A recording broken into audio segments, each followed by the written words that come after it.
When my daughter was about 5 years old, she might say to me something like, "Daddy, I'm hungry." And I would reply to her with, "Pleased to meet you, hungry, I'm Sean." No, that's a terrible dad joke that you should never use. She would say, "Daddy, I'm hungry." And I'd say something like, "What do you want? We've got yogurt, we've got apples, grapes, whatever," right? Now think about what happened here. She says something, "Daddy, I'm hungry," that doesn't, in terms of the linguistic aspect, doesn't demand a response, right? "Daddy, I'm hungry."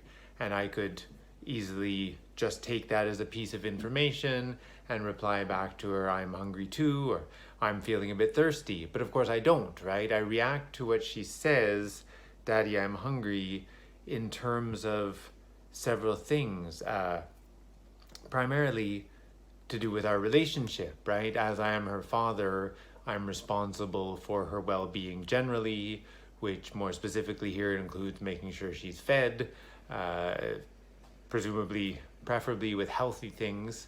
And so she says, "Daddy, I'm hungry." And I skip over some of those intermediate steps.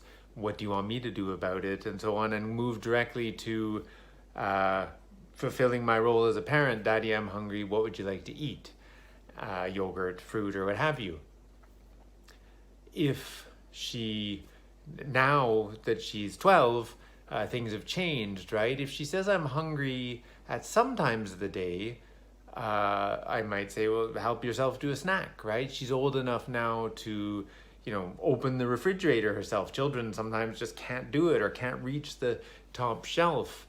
So now, if she says, now she may not ask, she'll just go ahead and get herself a snack, which is, of course, fine. Or if she says, "I'm hungry," and it's around dinner time, well, that's a bit different, right? Because then she may be hinting at, what are we having? Or are you making something? Is mama making something? Like that, right? Because of the context where we are, if we're at the house, because of our relationship, I'm her parent and responsible for feeding her. "I'm hungry" means one thing at that time with those people.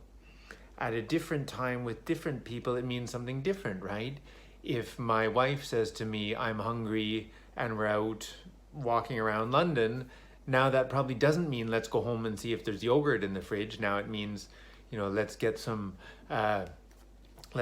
food around here, right? If I'm at the park with my daughter when she was young, and some random child came up and said, "I'm hungry," I wouldn't feed him or her, right? I'd probably react by saying something like, "Is your father here? Is your mother here?" Even if I was holding snacks, giving them to my daughter, I'm not going to give them to some kid that I don't know out in the park, right?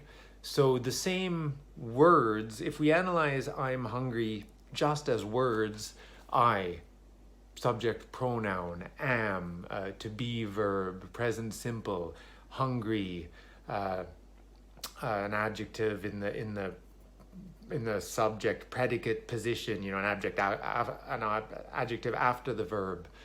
That's a grammatical analysis of language. When we use the term discourse and discourse analysis, it's to draw your attention, to remind you that, of course you know this, but it's to remind you that words can mean different things now from what they meant then, or what they mean there, or what they mean with her or with him, right? So if you think of "I'm hungry" as a piece of discourse, it means that it's the same words, "I am hungry," but they exist at a certain time in a certain place, right? In the kitchen now, at a certain time with my daughter when she was 5 years old, with people with a certain relationship.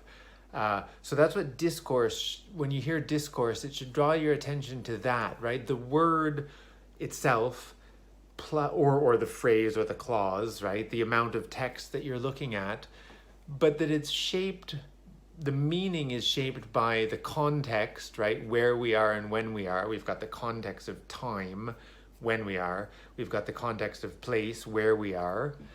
And it's shaped by the co-text, the other words that are around that word or phrase or clause, right?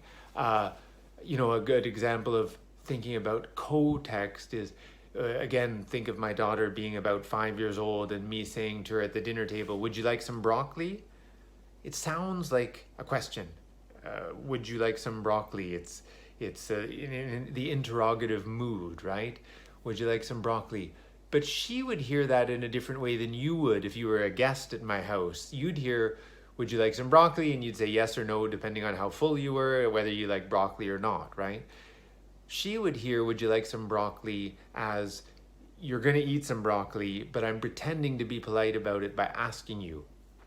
Because, of course, we had co-text, other words that existed that shaped the meaning of "would you like some broccoli" this time.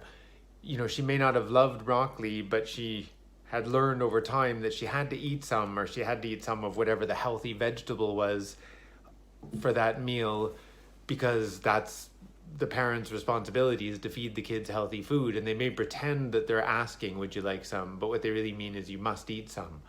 So the context of our previous discussions and the context of us being at the dinner table shapes the meaning of "would you like some broccoli" to take some broccoli and eat it.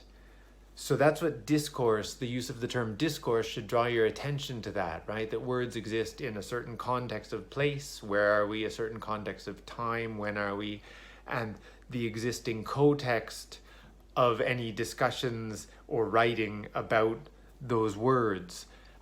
Keep that in mind, right? Don't use discourse. Sometimes people simplistically use discourse just to mean spoken language and text to mean written language. That's not the generally accepted use by discourse analysts. It's discourse means that language is set at a certain time in a certain place. It's used by people who have certain relations between them. And then, so if you're going to analyze what language means, how it works, you have to take all of those things into account. There are numerous books available online through our library that discuss this topic in more detail. I suggest you do some of your own research to see what's available through the library. And of course, we have the books that I've recommended, the books and articles that I've recommended on the reading list. Thank you. Take care.